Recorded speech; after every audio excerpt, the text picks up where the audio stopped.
In Millbrook Heights, a grieving daughter faced betrayal. What started as a funeral gathering took a shocking turn when her stepmother boldly claimed the family home. Elena Martinez wasn't your typical mourner. For 15 years, she'd been a precision-driven architect known for seeing problems others missed. When she encountered Vivian's announcement, Elena had no idea she was walking into systematic elder abuse. Her decision to reveal her father's secret deed would expose predatory patterns. What began as inheritance dispute became criminal investigation. Millbrook Heights would never be same after learning widow targeted widowers. Before we jump back in, tell us where you're tuning in from, and if this story touches you, make sure you're subscribed, because tomorrow I've saved something extra special for you. Elena Martinez pulled her rental car into the circular driveway of 1247 Elmwood Drive and felt the familiar weight of displacement settle over her shoulders. The Victorian house rose before her like a monument to someone else's life, her father's life with Vivian. Even the landscaping had changed. Where her mother's carefully tended rose garden once bloomed, neat rows of ornamental grasses swayed in the October breeze. She sat for a moment, hands gripping the steering wheel, watching mourners stream through the front door. Most of the faces were unfamiliar, Vivian's friends, she supposed. People who had become David Martinez's social circle over the past 3 years, replacing the neighbors and colleagues who had once filled this house with laughter during her mother's lifetime. The black dress she'd chosen felt foreign against her skin. In Seattle, her wardrobe consisted of practical clothes for job sites, comfortable fabrics that moved with her as she climbed through construction scaffolding and crawled under foundation supports. This formal mourning attire belonged to a different version of herself, the daughter who should have been here more often, who should have seen the signs. Bobby appeared at her car window, his face etched with the particular exhaustion that comes from organizing a funeral while managing grief. At 31, her younger brother had inherited their father's gentle features, but none of his quiet strength. Teaching high school had given him an unconscious habit of speaking to everyone as if they might need reassurance. "Elena."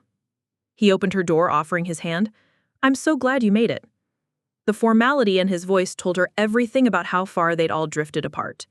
Once, Bobby would have pulled her into a fierce hug, would have made some joke about her terrible flying luck, or asked about her latest architectural project.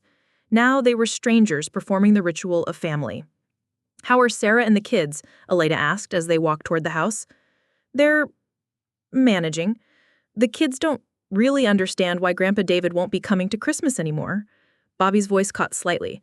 "Sarah's inside helping with the reception setup." The front hall was crowded with people Elena didn't recognize, their conversations a low murmur of condolences and shared memories that didn't include her. She caught fragments as she moved through the crowd, stories about David's volunteer work at the community center, his Tuesday morning coffee group, his enthusiasm for Vivian's book club friends. When had her father become this social creature? The David Martinez she remembered was content with quiet evenings, engineering journals, and the occasional dinner with old colleagues. The man these people described sounded like someone she'd never met. Vivian stood near the mantelpiece, accepting condolences with practiced grace. At 58, she was undeniably attractive, the kind of woman who understood the power of good tailoring and strategic highlights.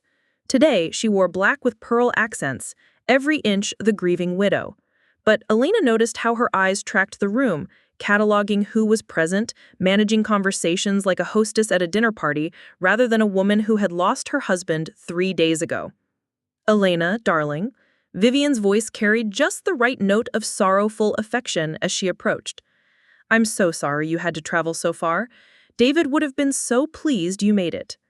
The words were appropriate, but something in Vivian's tone suggested possession rather than sharing, as if David's theoretical pleasure belonged to her to distribute. Elena accepted the air-kiss greeting, noting how her hand lingered on her arm with calculated warmth. "Thank you for handling all the arrangements," Elena replied carefully. "I know Dad would have appreciated how beautiful everything looks." And it was beautiful. The house gleamed with professional cleaning, flowers had been arranged with artistic precision, and the refreshment table looked like something from a magazine spread. Nothing like the comfortable, slightly chaotic gatherings Elena remembered from her childhood, when neighbors brought casseroles and mismatched dishes and people sat wherever they could find space. The funeral service at St. Matthew's was equally polished. The pastor spoke eloquently about David's kindness and community spirit, but Elena found herself grieving not just for her father, but for the version of him that she thought she knew. The David Martinez in the pastor's eulogy was a stranger, active in committees she had never heard of, passionate about causes he'd never mentioned during their monthly phone calls. During the graveside service, she had stood between Bobby and Vivian, watching dirt fall onto the casket that held what remained of the man who had taught her to read blueprints and shown her how buildings could tell stories. The mathematical part of her mind, the architect's brain that solved problems through structure and engineering, kept trying to calculate when she'd lost track of who her father really was. Now, back in the house where she had grown up, Elena felt like an archaeologist studying the ruins of her own childhood. Family photos had been rearranged, with recent pictures of David and Vivian prominently displayed, while older family photos were relegated to side tables. Her mother's antique secretary desk was gone, replaced by a modern console table. Small changes, but they added up to a complete transformation. "Ladies and gentlemen," Vivian's voice cut through the conversational hum, carrying the authority of someone accustomed to commanding attention. The room gradually quieted. Elena noticed how naturally people turned toward Vivian, how comfortable she seemed in the role of family spokesperson. Bobby shifted nervously beside Elena, his teacher instincts recognizing the particular tension that precedes an announcement. "I wanted to thank you all for being here today," Vivian continued, her voice steady but touched with appropriate emotion. "David meant so much to all of you, and your presence here honors his memory beautifully." Elena felt something cold settle in her stomach. There was a but coming. She could hear it in the careful pacing of Vivian's words, the way she was building towards something significant. "Of course," Vivian continued, her tone becoming more businesslike, "there will be some practical matters to sort out. Storage for family mementos, decisions about furniture and personal items, but I want everyone to know that David's memory will be preserved appropriately." The phrase "stored appropriately" felt like a slap. Elena's childhood, her mother's belongings, her father's workshop in the basement, all of it reduced to items requiring storage solutions. As the crowd began to disperse, offering final condolences and promises to stay in touch, Elena found herself standing frozen in the center of the room. People moved around her like water around a stone, their conversations shifting to normal topics, weekend plans, work schedules, the unseasonably warm October weather. "Miss Martinez?" A quiet voice interrupted her paralysis. "Elena Martinez?"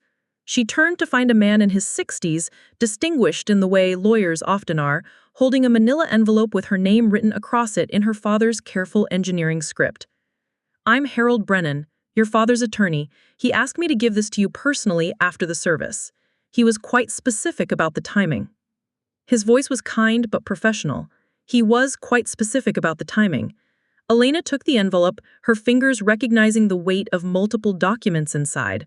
Her father's handwriting seemed to shimmer on the surface, as if the ink were still wet. "Thank you," she managed, though her voice sounded strange to her own ears. Brennan nodded once, glanced around the room with an expression she couldn't quite read, and made his way toward the door. Elena watched him go, clutching the envelope against her chest like armor. Her childhood furniture was gone, replaced with a guest room set that looked like it came from a catalog. Only the window seat remained unchanged, the same view of the maple tree she'd climbed as a child. She sat down on the unfamiliar bed and stared at the envelope.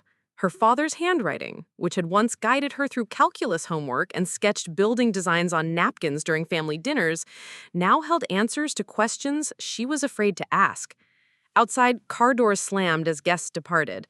Voices carried up from the driveway, polite farewells and promises to call soon. The sounds of a life moving forward, leaving the past appropriately buried. Elena's hand trembled as she broke the seal. Whatever was inside would change everything. But sitting in this room that was no longer hers, in this house that apparently never had been, she realized that everything had already changed. She just hadn't known it yet. The envelope contained more than she expected. Legal documents, yes, but also something thicker, personal, written in the careful hand of a man who had taken his time choosing every word. Her father's voice seemed to whisper from the pages. "If you're reading this, then I'm gone, and I hope I found the courage to do what I should have done months ago." Elena's hand shook as she unfolded the letter, her father's careful engineer's script filling 3 pages of legal paper. But it was what fell out first that made her breath catch. A deed to 1247 Elmwood Drive, dated 3 months ago, with her name listed as the sole owner. She stared at the document, her architect's eye automatically verifying the legal language, the notary seal, the recording stamps that made it official. The house was hers, had been hers for months while Vivian planned renovations and spoke of my home to anyone who would listen. Elena, the letter began. If you're reading this, then I'm gone, and I hope I found the courage to do what I should have done months ago. I've been a coward about many things, but I won't be a coward about protecting you and Bobby from what I've learned. The words blurred as Elena's eyes filled. This wasn't the passive, conflict-avoiding father she'd grown used to over the past few years. This was the David Martinez who had once stood up to her high school principal when they tried to block her from taking advanced calculus because girls don't really need that level of math. Vivian came into my life when I was drowning in loneliness after your mother died. I won't pretend she didn't bring me comfort or that I didn't need what she offered, but comfort and love aren't the same thing, and it took me too long to understand the difference. Elena set the letter down, her hands trembling. A memory surfaced. Her last visit in August, just 2 months ago. She'd arrived to find her father looking confused in his own kitchen, unable to find the coffee filters that had been kept in the same cabinet for 20 years. Vivian reorganized everything, he'd said, his voice carrying an apologetic note that hadn't made sense at the time. She's much better at keeping things efficient. Elena thought it was sweet, evidence of how Vivian was taking care of him. Now she wondered if her father's confusion had been something else entirely. The disorientation of someone whose environment was being systematically controlled. It started small, the letter continued. She would answer the phone when you or Bobby called, take messages that somehow never got delivered completely. She convinced me you were both too busy with your own lives to be bothered with an old man's problems. When you did visit, she made sure we were never alone long enough for real conversation. Elena's throat tightened. How many times had Vivian appeared just as Elena and her father were settling into one of their old, comfortable talks about architecture or current events? How often had Vivian steered conversations toward lighter topics, away from anything substantial? The financial issues began about 8 months ago. Credit cards appearing with my name on them, investment accounts being reorganized for better returns that never materialized. When I questioned these changes, Vivian would show me papers I didn't remember signing, remind me of conversations I couldn't recall. She made me doubt my own memory, Elena, made me feel like I was losing myself, piece by piece. Elena stood abruptly, pacing to the window. The maple tree outside was losing its leaves, the October wind scattering them across the lawn she'd once raked every fall as part of her allowance chores. How had she missed this? How had she convinced herself that her father's increasing quietness during their phone calls was just the natural withdrawal of aging? Because it was easier, her honest mind whispered, easier to believe he was content than to confront the possibility that something was wrong. I found the duplicate statements last month, hidden in her desk, accounts I didn't know existed, debts in my name for purchases I never made. When I confronted her, she cried and said she was only trying to protect me from financial worry. She promised to fix everything, to be more transparent. But the next week, she suggested we should update my will to simplify things when I'm gone. Elena sank back onto the bed. The pieces were forming a pattern her trained mind recognized. The systematic dismantling of her father's autonomy, his social connections, his financial independence. Not the passionate crime of someone who killed in a moment of rage, but the calculated destruction of someone who planned carefully and moved incrementally. I went to Harold Brennan without telling her, had him transfer the deed to you immediately. Vivian doesn't know yet. I've been intercepting the mail to make sure she doesn't see any official notifications. The credit card debts and investment losses can't touch the house now. It's yours, free and clear. A knock on the bedroom door interrupted her reading. Elena? Bobby's voice carried the particular tension of someone trying not to intrude while desperately needing information. Everything up there? Fine, she called back, her voice steadier than she felt. Just need a few more minutes. I heard his footsteps retreat down the hallway, Bobby respecting boundaries even when he shouldn't, even when family crisis demanded more directness. I know you'll handle this better than I did. You have your mother's strength and your grandfather's sense of justice. But please remember that Vivian isn't evil, just scared and desperate. She lost everything once before, and that fear makes people do terrible things. I hope you can find a way to be fair without being foolish. The letter concluded with instructions about other documents hidden in his workshop, contact information for his financial advisor, and a final paragraph that made Elena's chest ache with recognition of the father she'd thought she'd lost. I'm sorry for the burden I'm leaving you, but I'm not sorry for finally protecting what matters most. Take care of Bobby. He sees the good in everyone, which makes him vulnerable to people like Vivian. And take care of yourself. Your mother would be so proud of the woman you've become.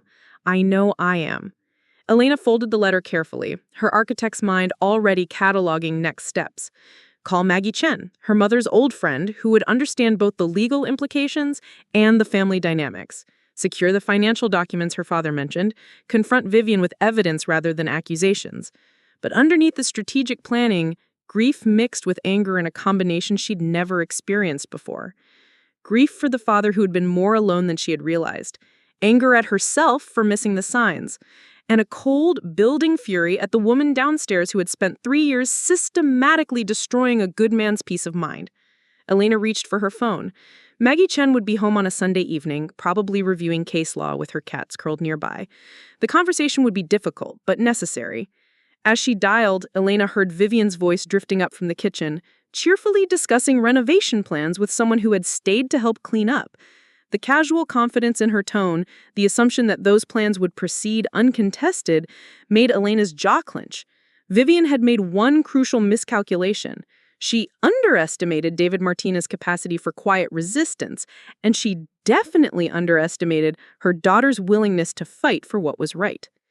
Maggie Chen arrived at 7:30 the next morning with a briefcase and the grim expression of someone who had spent the night reviewing property law. At 72, Margaret Chen retained the sharp-eyed intensity that had made her one of the most respected family attorneys in the county before her semi-retirement. She had been Elena's mother's college roommate, maid of honor, and the closest thing to family Elena had outside of Bobby. "Show me everything," Maggie said without preamble, settling at the dining room table that once hosted Elena's homework sessions and birthday parties. Elena spread out the deed, her father's letter, and the financial documents she had retrieved from his workshop at dawn. Maggie examined each page with the methodical precision of someone who had spent 40 years untangling family disputes. "It's legitimate," Maggie announced, although tone suggested no surprise. "Your father was thorough. The deed transfer was properly executed, recorded with the county, and the title insurance is current." She looked up at Elena over her reading glasses. He also included a detailed affidavit explaining his reasons for the transfer. Very smart man. "You suspected something like this?" Maggie's smile was grim. "I've been suspicious of Vivian Carter since the day she appeared at your father's grief counseling group. Women like her have a radar for vulnerable men with assets." She tapped the financial statements with one manicured finger. "These account discrepancies? This is textbook financial abuse, Elena. I've seen it dozens of times." The kitchen door swung open, and Vivian appeared with a coffee mug, her hair perfectly styled despite the early hour. She wore yoga pants and a cashmere sweater that managed to look both casual and expensive. The uniform of a woman who had mastered the art of appearing effortlessly put together. "Maggie, what a lovely surprise." Vivian's voice carried genuine warmth, though Elena noticed how her eyes tracked to the paper spread across the table. "I didn't know you were visiting." "Legal consultation," Maggie replied pleasantly. Elena needed some advice about her father's estate. Vivian's smile tightened almost imperceptibly. "Of course, though I'm not sure what questions there could be. David's will was quite straightforward." She moved closer to the table, her gaze sharp despite her casual tone. "Is there some problem with the paperwork?" Elena stood, the deed in her hand feeling like both a weapon and a shield. "Actually, yes, there seems to be some confusion about the house ownership." "Confusion?" Vivian's laugh sounded genuinely puzzled. "Darling, there's no confusion. David left me the house. It's all properly documented in his will." "The will covers personal property and financial accounts," Elena said carefully. "But the house itself was transferred before Dad died." She held up the deed. "To me, 3 months ago." The transformation in Vivian's expression was subtle, but complete. The practice warmth vanished, replaced by something calculating and cold. That's impossible. David would never. He wouldn't make a major decision like that without discussing it with me. Apparently he would. Elena set the deed on the table between them. And did. Vivian stared at the document as if it might burst into flames. When she looked up, her eyes held a mixture of disbelief and growing panic. This has to be a mistake. He was confused toward the end. The medication made him foggy sometimes. Any lawyer worth their license would have noticed he wasn't competent to make this kind of transfer. I examined him personally, Maggie interjected smoothly. David was completely lucid and very specific about his intentions. He also provided detailed explanations for his decision. What explanations? Vivian's voice rose slightly. What could he possibly have said that would justify... Maybe we should discuss this privately, Elena suggested, though every instinct told her that privacy was exactly what Vivian had used as a weapon against her father. No. Vivian's composure cracked completely. No, I want to know what lies he told you about me. What poison did he spread about our marriage? The kitchen door opened again, and Bobby appeared with his coffee-seeking morning expression. He took one look at the tension in the room and stopped short. What's going on? Your sister is trying to steal our father's house, Vivian said, her voice shaking with what sounded like genuine distress. She's got some fake deed that claims David gave her everything behind my back. It's not fake. Elena's architect training kept her voice level, factual. Dad transferred the house to me 3 months before he died, legally and properly. Bobby's face went pale. Elena, what are you talking about? Before she could answer, footsteps echoed from the front hall, followed by a man's voice calling, Mom, everything okay in there? Sounded like shouting. James Morrison appeared in the kitchen doorway, and Elena got her first clear look at Vivian's son. He was younger than she'd expected, maybe 28, with intelligent dark eyes and the lean build of someone who spent more time thinking than eating. His clothes were rumpled, suggesting he'd slept in them, and there was something guarded in his expression that reminded Elena of shelter dogs who had learned not to trust too quickly. James, thank God. Vivian's voice shifted immediately to something smaller, more vulnerable. Elena is claiming that David signed away our house. She's trying to make me homeless. James's gaze moved from his mother to Elena to the papers on the table. Something flickered in his expression. Not surprise exactly, but recognition. What kind of papers? Elena held up the deed. Property transfer, executed 3 months ago. 3 months ago? James repeated slowly. His eyes met Elena's with an intensity that made him think he was calculating something. That would have been July? July 15th, Maggie confirmed, consulting her notes. James nodded once, a sharp movement that seemed to settle some internal debate. Yeah, that makes sense. What makes sense? Vivian demanded, her voice sharp with panic, but James was looking at Elena now, and you could see something like apology in his expression. We need to talk, he said quietly. All of us. Because there's a lot more to this story than a simple property transfer. Vivian's face went white. James, preparing and narrating this story took us a lot of time, so if you are enjoying it, subscribe to our channel. It means a lot to us. Now back to the story. Don't what, Mum? His voice carried a weariness that seemed too old for his years. Don't tell them what I've been watching happen in this house for the past 6 months. Don't mention the things you thought I was too drunk or too high to notice. The silence that followed was so complete, Elena could hear the coffee maker gurgling in the background.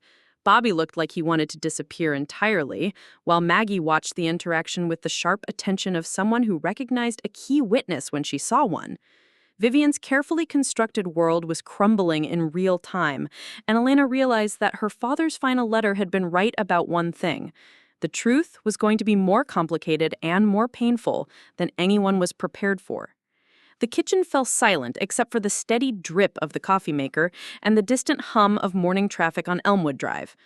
Bobby stood frozen in the doorway, his teacher's instincts recognizing the particular tension that preceded either breakthrough or complete breakdown. Vivian recovered first, her survival instincts kicking in with practiced efficiency. James has been under a lot of stress lately, she said, her voice steady despite the tremor in her hands. He's been struggling with some personal issues, and I think the situation is overwhelming him. Don't! James's voice cut through his mother's explanation with surprising authority. Don't do that thing where you make everyone think I'm unreliable. Not today. Elena watched this family dynamic unfold with the analytical detachment that served her well on construction sites. James stood straighter when he contradicted his mother, as if he'd been practicing this confrontation. Vivian's response was automatic: deflect, diminish, redirect attention to her son's perceived weaknesses, rather than address his accusations. Maybe we should all take a step back, Bobby said, his mediator voice emerging automatically. This is a lot to process, and we're all grieving. We don't need to make any permanent decisions right now. Yes, Vivian seized on Bobby's words like a lifeline. Bobby's absolutely right. We should take time to think about this rationally, maybe get a second legal opinion. There's nothing to think about, Elena interrupted, though she kept her voice gentle for Bobby's sake. The deed is legal and recorded. The house is mine. Bobby's phone buzzed, and he glanced at it with visible relief at the interruption. Sarah, he said, stepping toward the hallway, I should take this. Elena heard fragments of the conversation, Sarah's worried voice asking about the situation, Bobby's reassuring murmurs about everything being manageable. She knew that tone. Bobby had used it with her for years, the voice of someone who believed that minimizing problems made them disappear. When he returned, his expression was strained. Sarah's concerned about how all this might affect the kids. They've been close to Vivian, and Emma keeps asking when we're coming back to visit Grandpa David. The children shouldn't be involved in adult problems, Maggie said firmly, though not unkindly. But they also shouldn't be exposed to ongoing family conflict. Which is exactly why we need to find a reasonable compromise, Bobby said, his voice carrying the desperate edge of someone trying to hold incompatible things together. There has to be a solution that works for everyone.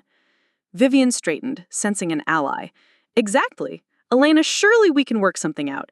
I could buy the house from you, or we could arrange some kind of shared ownership. With what money? James asked quietly. Mom, they're gonna find out about the finances anyway. The credit cards, the investment accounts you liquidated, the insurance policy you took out on David 6 months before he died. The words hit the room like physical blows. Bobby actually staggered backward, his face going white. Vivian, what is he talking about? But Vivian was staring at her son with something approaching hatred. You've been going through my private papers? I've been living in this house, James replied, his voice steady. I've seen the bills you tried to hide, heard the phone calls you thought I was too out of it to understand. I know what you've been doing. Elena felt something cold settle in her stomach. Her father's letter had hinted at financial manipulation, but the scope James was suggesting was far beyond anything she'd imagined.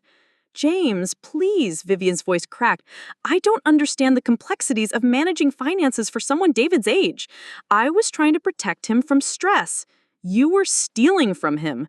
James's words were flat, factual, and you were doing it while making him think he was losing his mind.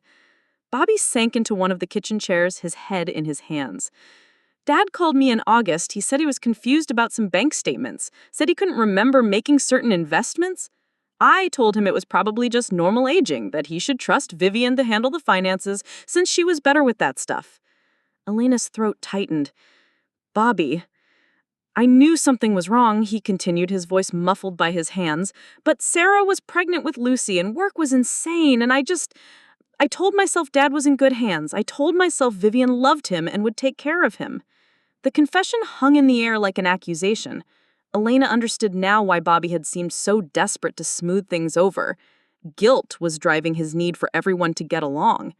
Admitting that Vivian had harmed their father meant admitting that his own inaction had enabled that harm. You couldn't have known, Elena said gently, though part of her wanted to shake him for his willful blindness.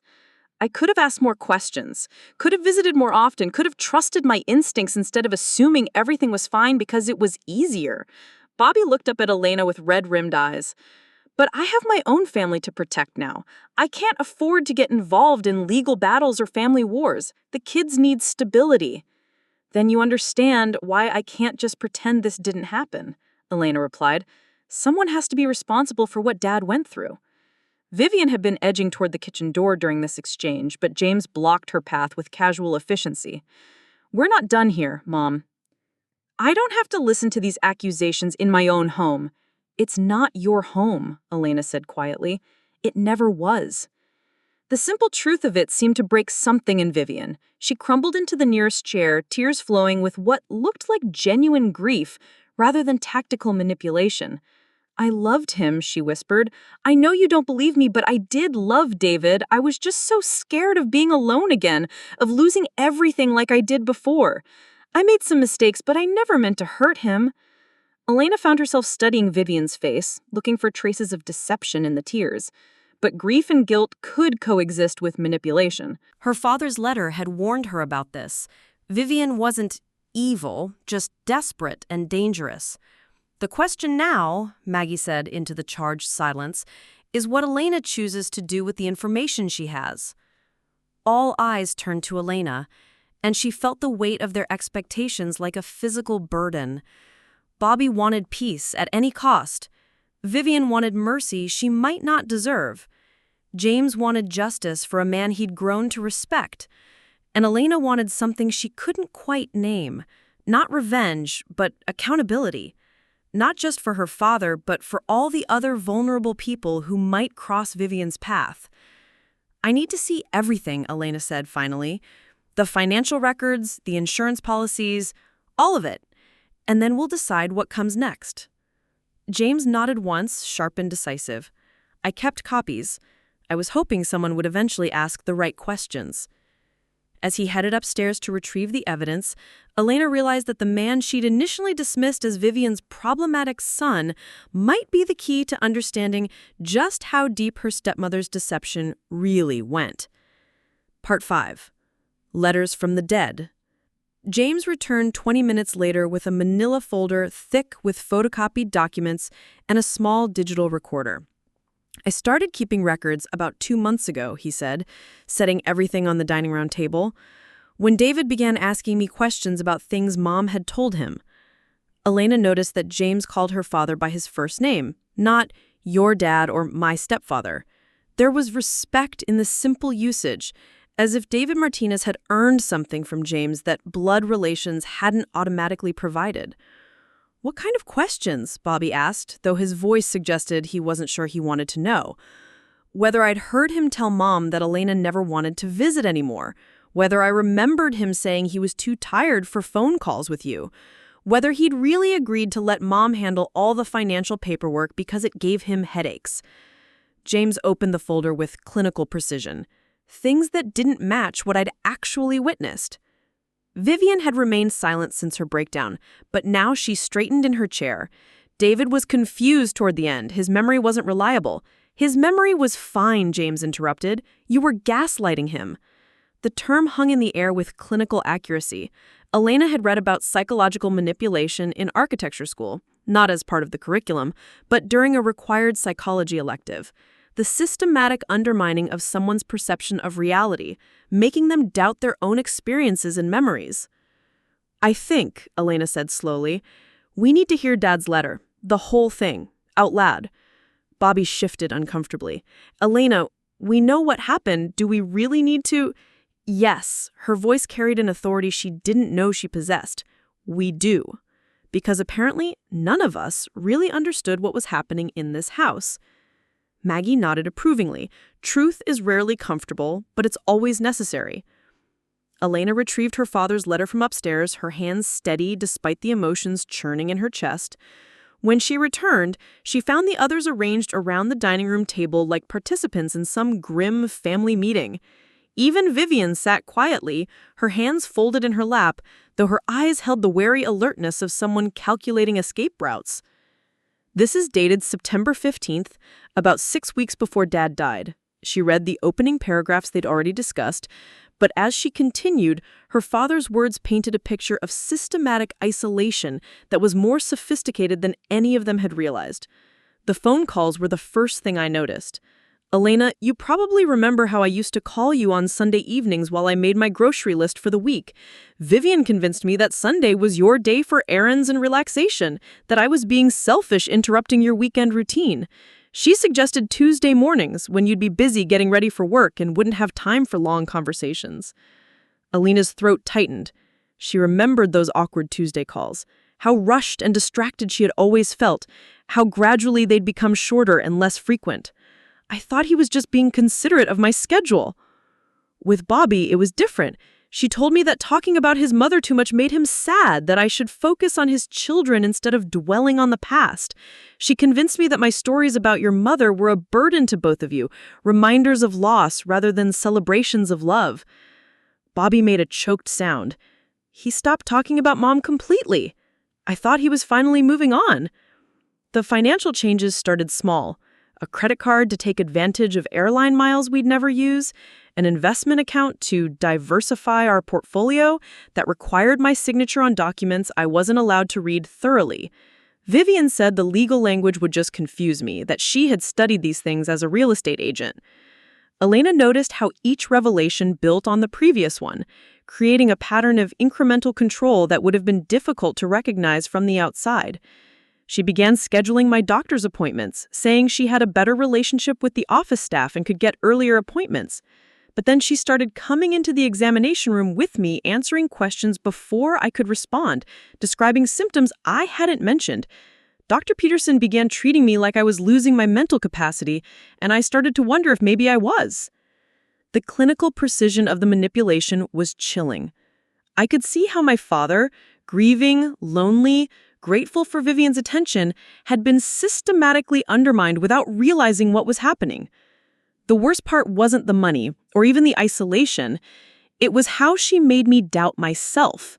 She would tell me about conversations we had supposedly had, decisions I had supposedly made.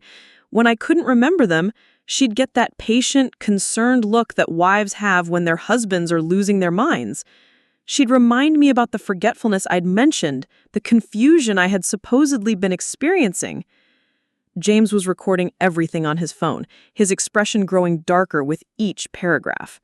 This is exactly what I watched happening. She'd have these conversations with him about his episodes right in front of me, describing incidents that never happened. Elena continued reading, her father's words becoming more urgent as the letter progressed. I started keeping a journal to track my own memory, writing down conversations and decisions as they happened. That's how I realized that most of the confusion Vivian described to doctors and friends simply didn't exist. I wasn't losing my mind, I was being systematically lied to about my own experiences. "Oh, Dad," Bobby whispered, and I could hear 15 years of casual conversations being reinterpreted in his brother's mind. When I confronted her with my journal, she cried and said she'd been protecting me from my own stubbornness, that I would have refused medical care if she hadn't described my symptoms as more serious than I thought they were. She made it sound like love, like sacrifice, but I knew by then what it really was. Vivian finally spoke, her voice hollow. He was sick, his blood pressure medication was affecting his thinking. I was trying to help. "No," James said quietly. "You were trying to control him, just like you tried to control Dad before he died, just like you've tried to control me since I've moved back in." "James, I have recordings, Mom." His voice was steady, matter of fact. "Conversations you had with David when you thought I was passed out drunk. Conversations with your lawyer about how to handle David's declining mental status for insurance purposes. Phone calls with the bank about accounts he never knew existed." Elena felt the room temperature drop several degrees. Recordings? James reached into his jacket pocket and pulled out a small digital device. "I've been in recovery for 8 months now. Part of my program is making amends for past behavior, taking responsibility for enabling harmful situations. I started recording conversations because I knew nobody would believe me about what was happening here." He pressed play, and David Martinez's voice filled the room. Not the frail, confused man Elena had imagined during his final months, but the clear, rational father she remembered.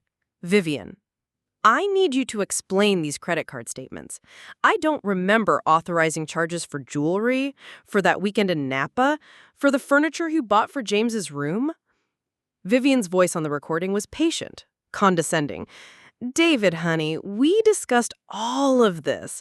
You said you wanted me to have nice things, that James needed a proper place to stay. You're just having one of your forgetful days." "I'm not forgetful," David's voice replied firmly. "I'm being lied to." The recording continued for several more minutes, David's questions becoming more pointed, Vivian's responses becoming more manipulative. When it ended, the silence in the room was absolute. Elena looked at her father's letter, still several paragraphs unfinished, then at the faces around the table. Bobby looked like he might be sick. Maggie's expression was grim, but unsurprised. She'd seen this pattern before. Vivian sat with her head in her hands, no longer attempting to defend herself. And James watched them all with the steady gaze of someone who had finally found the courage to tell a truth he'd been carrying alone for months. There are 17 more recordings, he said quietly, and about 40 pages of documentation showing how she systematically drained his accounts while making him think he was losing his memory. Elena realized that reading the rest of her father's letter was now more than an emotional exercise. It was evidence that would help them understand the full scope of what David Martinez had endured in his final months and what they needed to do to make sure it never happened to anyone else. Maggie Chen spent the next hour reviewing James's documentation with the methodical precision of someone who had prosecuted financial crimes for 4 decades. She spread bank statements, credit card bills, and insurance policies across the dining room table like evidence in a murder trial, which Elena was beginning to think wasn't far from the truth. "This is extensive," Maggie said finally, removing her reading glasses to rub her eyes. "Credit cards opened in David's name using forged signatures? I can tell because the handwriting analysis will be obvious. Investment accounts liquidated without proper authorization? And this life insurance policy," she held up a document with visible distaste, $500,000 taken out 6 months before David's death, with Vivian as the sole beneficiary? "That's not unusual for married couples," Vivian said quietly, though her voice lacked conviction. "It is when the insured party has no knowledge of the policy's existence," Maggie replied sharply, "and when the premiums are paid from accounts the beneficiary has been systematically draining." Elena felt her architect's mind organizing the information into structural patterns: foundation damage, the isolation from family, load-bearing walls compromised, the financial manipulation, critical support systems removed, the gaslighting that made her father doubt his own perceptions. It was a methodical demolition disguised as renovation. "What are our legal options?" Elena asked. Maggie's expression was grim. "Elder abuse, both financial and psychological, fraud, forgery, possibly attempted murder if we can prove the insurance policy timing wasn't coincidental." She paused, studying Vivian's face. "We're talking about felony charges, Elena. Prison time." Bobby's phone buzzed insistently. He glanced at it and paled. "It's Sarah. She says Vivian's lawyer just called the house asking questions about my relationship with Dad and whether I witnessed any signs of mental decline." The words hit Elena like a physical blow. Vivian already contacted an attorney? "This morning," Vivian said, lifting her chin with a defiance that seemed forced. "I have a right to legal representation." "When this morning?" James asked, his voice sharp. Vivian's hesitation told them everything. She'd made the call before Elena had even produced the deed, which meant she'd known about the property transfer for months.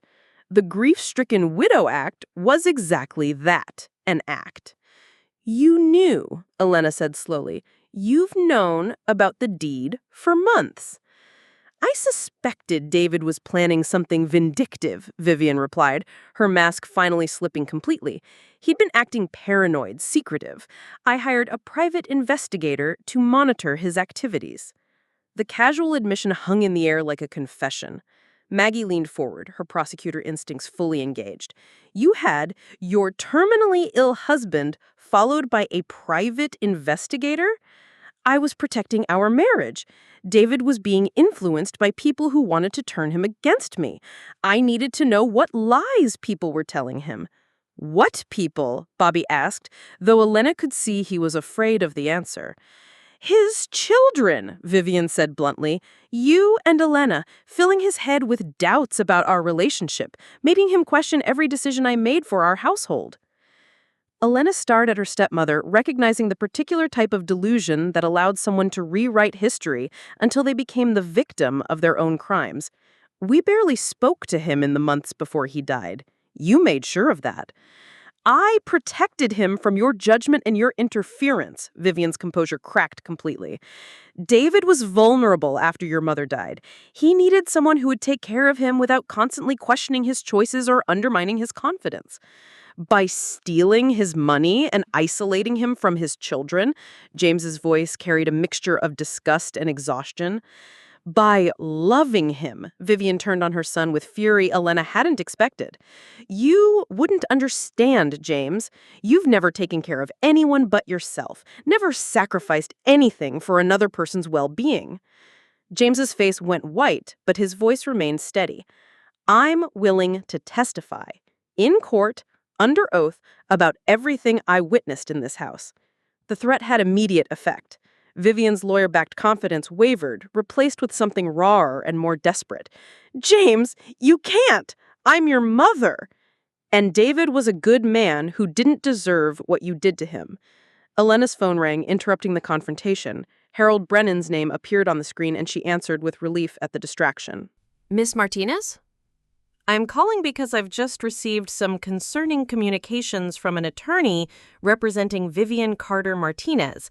They're claiming David was mentally incompetent when he executed the property transfer, and they're threatening to contest the deed's validity. Elena put the phone on speaker. What exactly are they claiming? That David was suffering from dementia, that the property transfer was executed under duress, and that there's evidence of undue influence. Brennan's voice carried professional concern.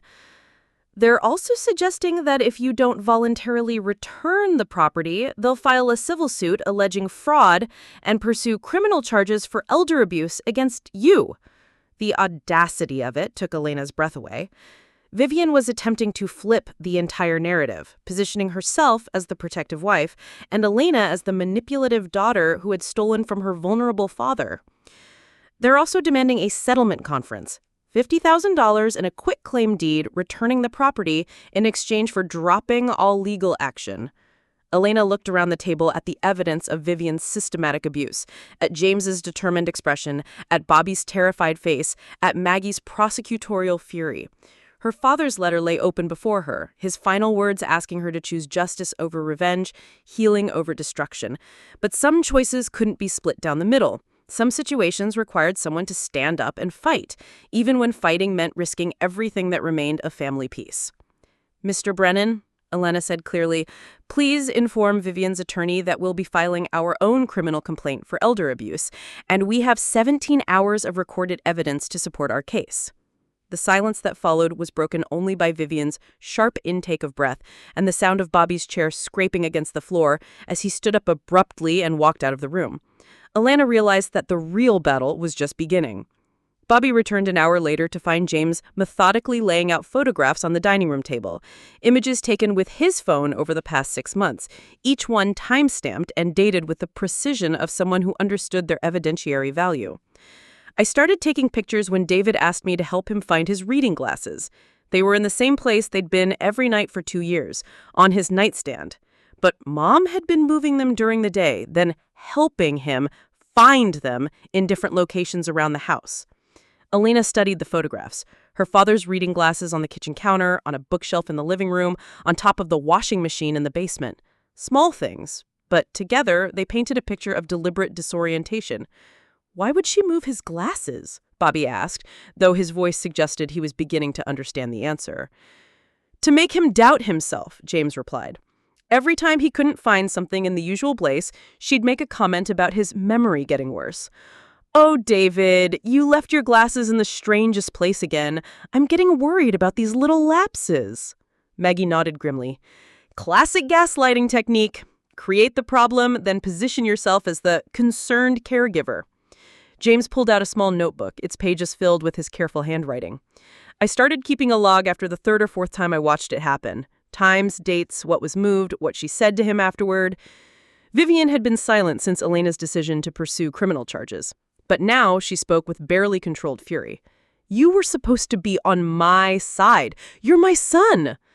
And David was a decent man who didn't deserve to spend his last months thinking he was losing his mind. James's voice carried a finality that seemed to cut through family bonds. I got clean partly because watching what you did to him made me realize what kind of person I was becoming by enabling it. Elena felt a sudden understanding of James's complex position in the household. He'd been both witness and unwilling accomplice, watching abuse unfold while struggling with his own demons. James's decision to document what he saw represented a moral choice that probably saved David from even worse manipulation. "There's something else," James said, his voice dropping. "Mom wasn't planning to stop with David." The words sent a chill through Elena's chest. What do you mean? I heard phone calls about other widowers from the grief counseling group. She'd been researching their financial situations, their family dynamics. David wasn't her first target, and he wasn't going to be her last. Maggie leaned forward, her prosecutor instincts fully engaged. Do you have evidence of that? James pulled out a manila folder Elena hadn't noticed before. Names, addresses, financial information she'd gathered about 3 other men from the group. Notes about their relationships with their children, their health issues, their social isolation. He opened the folder to reveal printed emails and handwritten notes in Vivian's careful script. She was planning her next move before David was even dead. The revelation hit Elena like a physical blow. This wasn't a crime of opportunity or desperate circumstances. It was a calculated pattern of predatory behavior. Vivian hadn't just stolen from her father. She was running a systematic operation targeting vulnerable elderly men. Bobby's phone buzzed with a text message. He glanced at it and looked up with concern. Sarah says there's a news van parked outside our house. Someone's been asking neighbors about our family and Dad's death. Vivian's attorney was clearly playing hardball, attempting to control the narrative before Elena could build her case. But looking around the table at the evidence James had preserved, Elena realized they had something more powerful than public relations strategy. They had the truth, meticulously documented by someone who had found the courage to choose justice over family loyalty. James, Elena said quietly, are you prepared to testify about all of this in court? His answer came without hesitation. I'm prepared to do whatever it takes to make sure she never hurts anyone else the way she hurt David. 3 days after James's revelations, Elena sat in Maggie's law office reviewing a strategy that felt more like planning a military campaign than handling a family dispute. Spread across the conference table were criminal complaint forms, civil suit documents, and a restraining order that would prevent Vivian from contacting any members of David's former grief counseling group. We have enough evidence to put her away for 5 to 10 years, Maggie said, tapping a thick folder marked Carter Martinez Financial Crimes. The recordings alone constitute evidence of elder abuse, and the financial documentation shows clear patterns of fraud and forgery. Elena stared at the legal papers, her architect's mind automatically calculating load-bearing walls and structural integrity. But this wasn't about buildings. This was about a family that was already fractured, and she wasn't sure how much more damage it could withstand.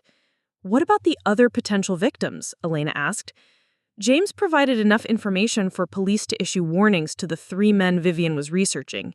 2 of them have already filed reports about suspicious approaches from her. Apparently, she'd been volunteering at community centers where they spend time. Maggie's expression was grim. Elena, this woman is a predator. If we don't stop her now, she'll move to another city and start over. Before Elena could respond, her phone rang. Bobby's name appeared on the screen, and she could hear stress in his voice before he even spoke. Elena, you need to come to the house, now. She's not doing well. Elena found Bobby standing in the driveway, his face pale and hands shaking. She's locked herself in the master bedroom. She's been in there since yesterday morning, and she's saying things about not being able to live with the shame. Like what? Elena asked, though she was already dreading the answer.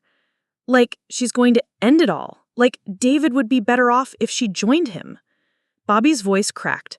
The kids heard some of it before Sarah took them to her mother's house.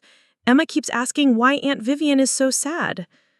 Elena felt the familiar weight of impossible choices settling on her shoulders. Push forward with criminal charges against a woman who might be suicidal, or show mercy to someone who had systematically destroyed her father's final months. James met them at the front door, his expression a mixture of concern and exhaustion. She's been like this since the news story aired yesterday. What news story? Channel 7 did a segment on elder abuse using Dad's case as an example. They didn't name names, but everyone in Millbrook Heights knows who they were talking about. James ran a hand through his hair. Mom's gotten 17 phone calls from people she thought were friends, all wanting to know if the allegations are true.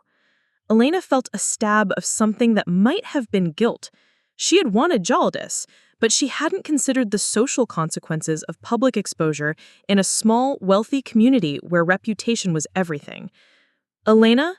Vivian's voice came from upstairs, weak and pleading. Elena, is that you? Could you come up here, please? I need to talk to you. Bobby grabbed Elena's arm. Be careful. She's been unpredictable.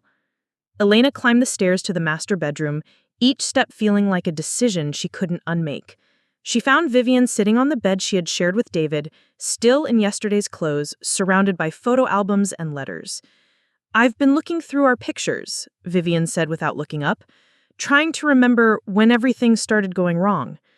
Elena remained standing near the door, noting the prescription bottles scattered on the nightstand, David's heart medication, still untouched since his death. I did love him, Vivian continued, her voice carrying a desperate sincerity. I know you don't believe that, but I did. When I met David at that grief group, he was so broken, so lost, just like I was.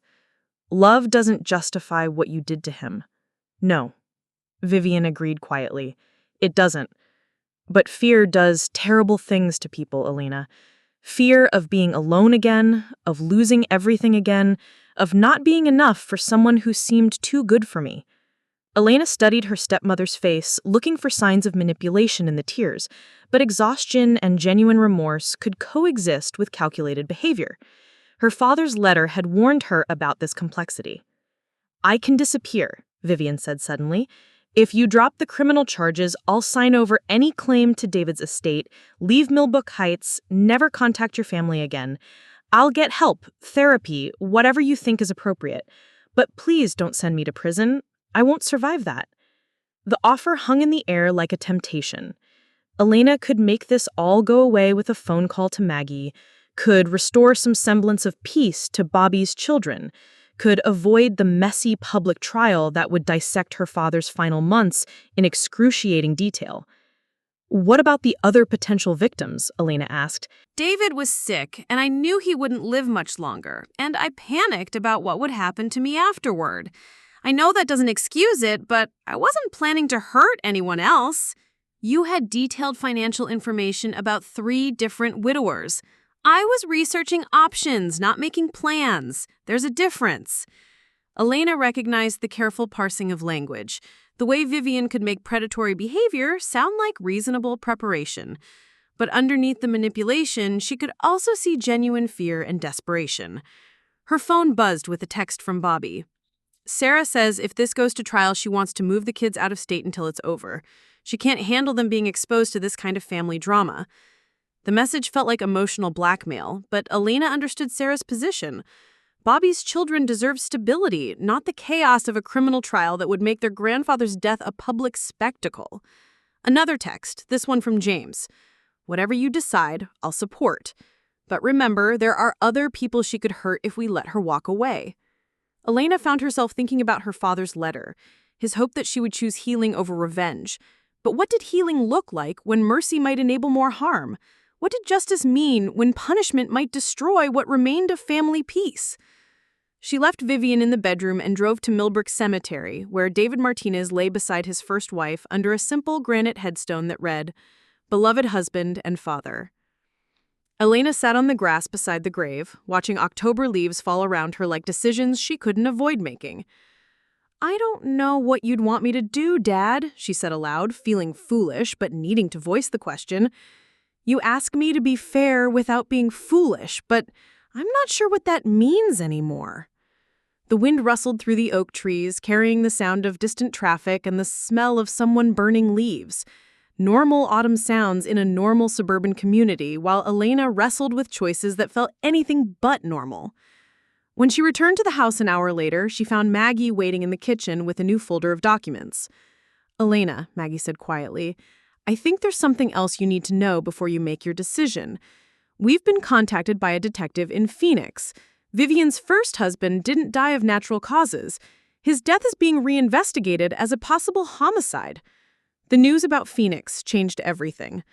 Elena called an emergency family meeting for the following morning, but this time it would be held at Maggie's law office rather than the house where David had spent his final months being systematically deceived. "We need neutral ground," Elena explained to Bobby over the phone, "and we need a witness who can't be accused of bias." By 10 a.m., they were all assembled in Maggie's conference room. Elena, Bobby, James, and Vivian, who arrived with her attorney, a sharp-featured woman named Patricia Reynolds, who specialized in defending white-collar criminals. The presence of legal counsel made everything feel official and final, as if they were already in court. Elena had spent the night organizing her thoughts with the same methodical precision she applied to architectural plans. Foundation first, then load-bearing elements, then the details that would determine whether the structure could withstand pressure. "Before we begin," Elena said, placing a manila envelope on the conference table, "everyone needs to understand what we're really dealing with here." She opened the envelope and removed a police report from Phoenix, Arizona, dated 18 months earlier. Vivian's first husband, Thomas Carter, died of what was initially ruled a heart attack, but the investigation has been reopened because of irregularities in his insurance claims and financial records that match the pattern we've documented here.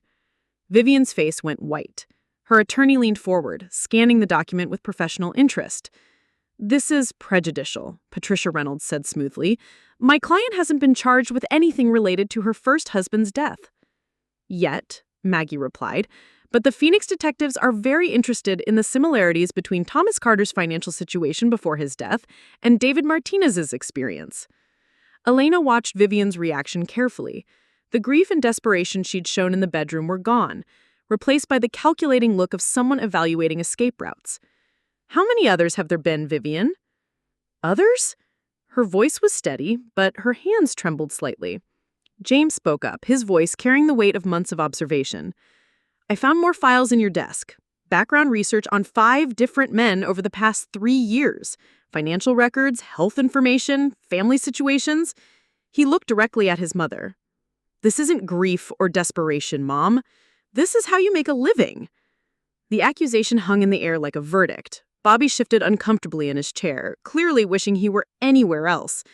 But Elena noticed that some part of him had been expecting this revelation. "I want to make something clear," Elena said, her voice carrying an authority that surprised even her. "This isn't about revenge or punishment. This is about protection, protecting other vulnerable people from experiencing what my father went through." She reached for a second set of documents. "Vivian, I'm offering you one choice, a plea agreement that Maggie has negotiated with the district attorney. You'll serve 18 months in minimum security, followed by 5 years of supervised probation. You'll be required to register as having committed elder abuse, which will trigger background checks if you attempt to volunteer at senior centers or join grief counseling groups. You'll receive mandatory counseling for financial addiction and manipulative behavior." Her attorney immediately objected. "That's hardly generous, considering the circumstantial nature of much of your evidence." "The alternative," Elena continued, "is that we turn everything over to Phoenix homicide detectives and let them decide whether to pursue murder charges in addition to the elder abuse case here. James has agreed to testify about everything he witnessed, and the financial evidence speaks for itself." "Elena," Bobby said quietly, "are you sure this is what Dad would have wanted?" Elena pulled out her father's letter, now worn soft from multiple readings. "Dad wrote that he hoped I'd find a way to be fair without being foolish. This is both. Vivian gets help instead of just punishment, but she also can't hurt anyone else." Vivian finally spoke, her voice hollow. "And if I refuse?" "You're not in a position to negotiate," Maggie replied sharply. "I want James to understand why," Vivian said, looking directly at her son. "I want him to know that I never meant for any of this to happen the way it did." James's expression was unreadable. "I already understand, Mom. You're a predator. You target people who are grieving and vulnerable, and you destroy them systematically for money. Understanding it doesn't make it forgivable." Vivian's face crumpled at her son's words, but Elena felt no satisfaction in watching her stepmother's final defeat. This wasn't about winning. It was about making sure the cycle stopped here. The plea agreement includes immediate surrender, Maggie said.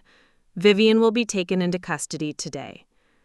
Elena watched as Patricia Reynolds explained the paperwork to our client, as Vivian signed away her freedom with the same careful signature she'd forged on David's financial documents. The woman who had systematically destroyed Elena's father would spend the next year and a half learning to take responsibility for her actions. It wasn't perfect justice, but it was justice tempered with mercy. And it ensured that David Martinez would be the last vulnerable man Vivian Carter Martinez would ever manipulate. Part 10. New Foundations.